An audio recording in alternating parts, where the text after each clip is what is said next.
Hi, and welcome to episode 68 in Tennis Talk with Brian Danielson. Hey, this week what I'm going to be doing is talking a little bit about the Rome Open. It's about a 2-week tournament, so it's been going on for about 2 weeks. This weekend will be the final of the tournament. They already have the final ready, and the semifinals were two really good matches today. Iga Swiatek beat, and it was Iga Swiatek and Arina Sabalenka that'll be in the finals.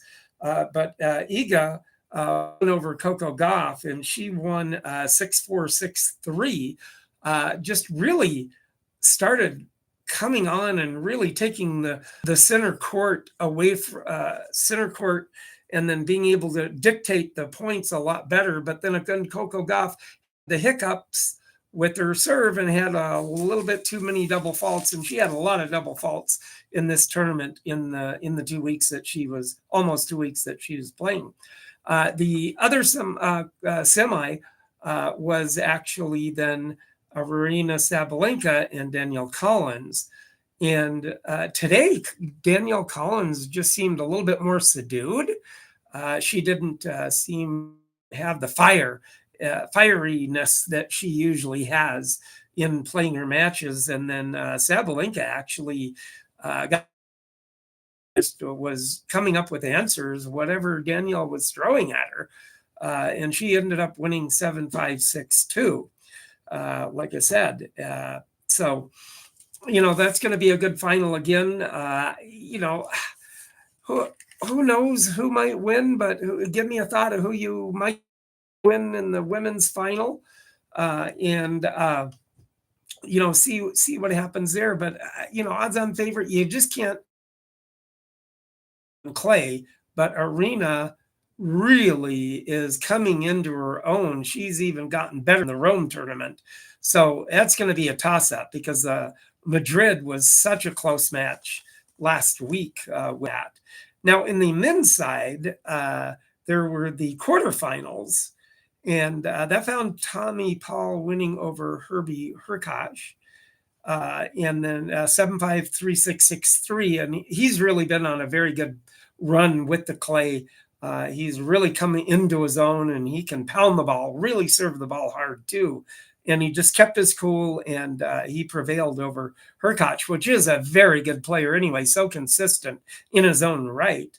And then also in the quarter, it was Nicholas Jarry winning over Stefano Tsitsipas, 6-3, 5-7, 6-4.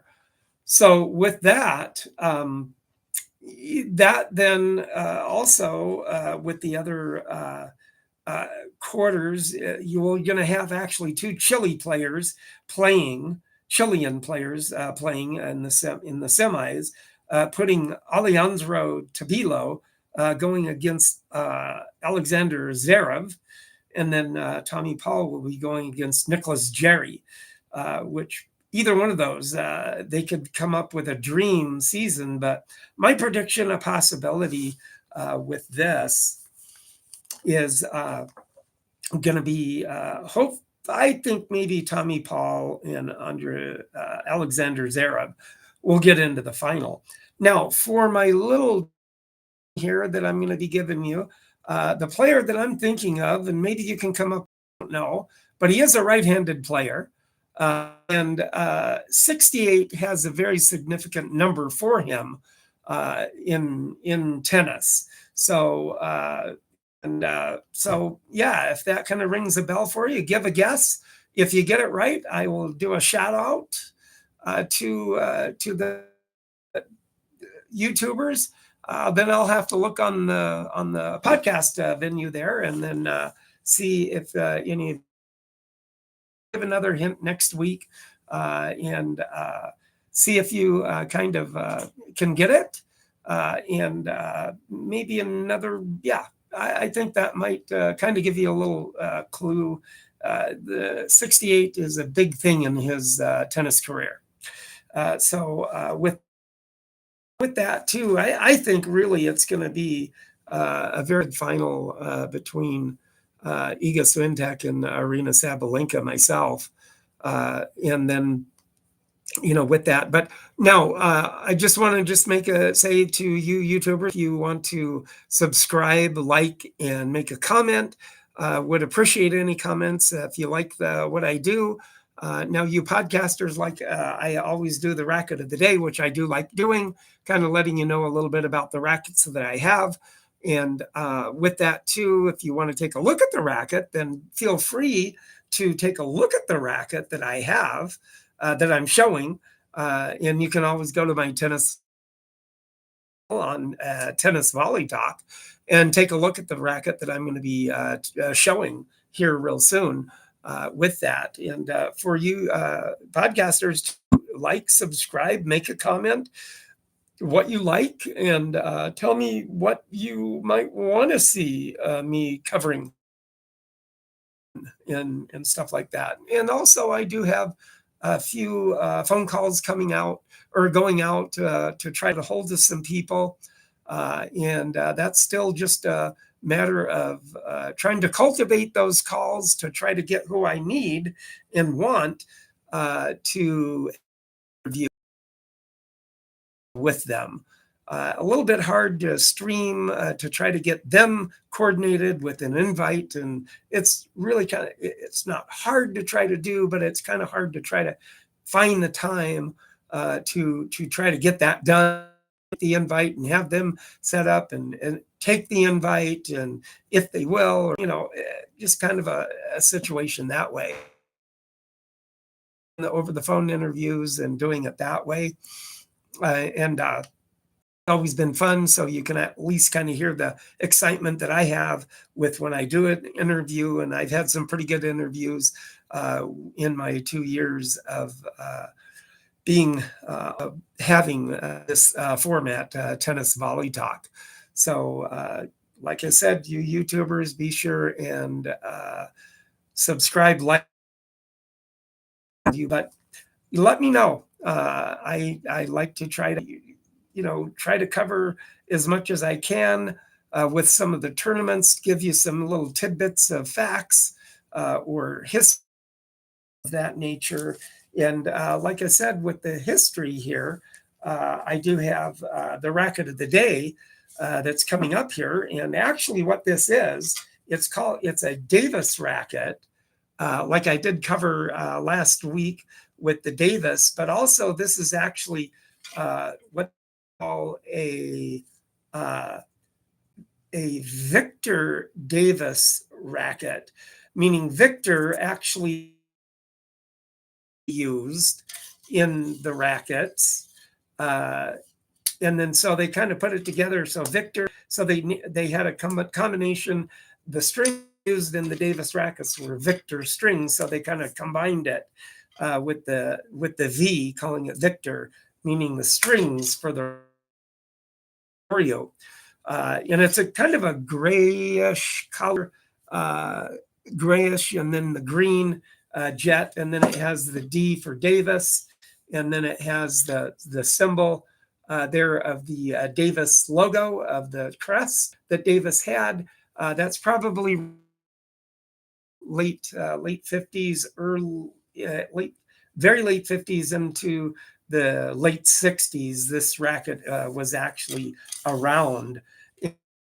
This right here also with the Victor, as you can see, there is a model of a tennis player right there.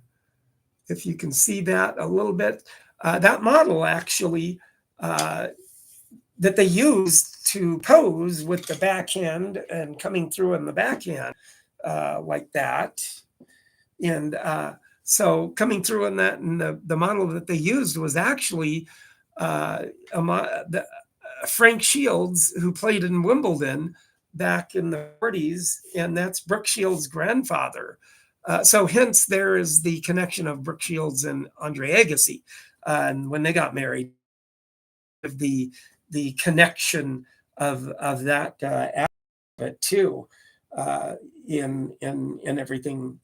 So that would be the racket. Like I said, you YouTubers, like, subscribe. This racket here, like I said, is the years that I set up is, and still very well made racket, but it is kind of it has a green tinge, light green right here. It's the D for Davis there on it, and then like I said, this gives way to of about the year 50ish to the 60s of this particular racket. But these rackets actually, as per se, with back in the day in the 50s, 60s, 70s, these rackets very very nice wood rackets, very nice wood and very elegant looking rackets for the day. And Jet was one of the ones that they had, and they had the Imperial Deluxe and some other rackets that had some very fancy looking colors and everything like that. But mostly at the time, none of the pros played with the Davis rackets.